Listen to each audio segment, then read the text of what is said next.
Joo, tässä olisi ihan tämmönen Vevori. Lämmitin 8 kilowattia. Ja mä tuossa aakasin tätä ja kattelin, kun tuolta kuului semmonen ropina täältä, niin tuo ei ollut istua kans tuolla paikallaan. Mä sen laitoin ja testasin sitä. Tässä polttoainettaankin korkissa, niin kierteitä tää menee yli. Nämä ei oo kiinni millään. Tuokin lähtee ihan noin nostamalla irti. Sitten tää lepaston kuori. Tämähän on muovi. Mitenhän tuommoinen?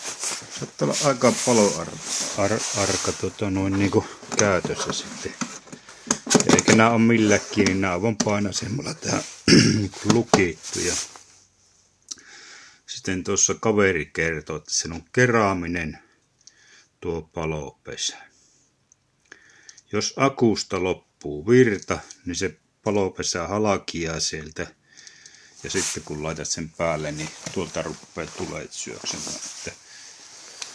Taitapa olla, että mä lasken nuo polttoaineet pois tuosta ja pistän romukoppaan tämän.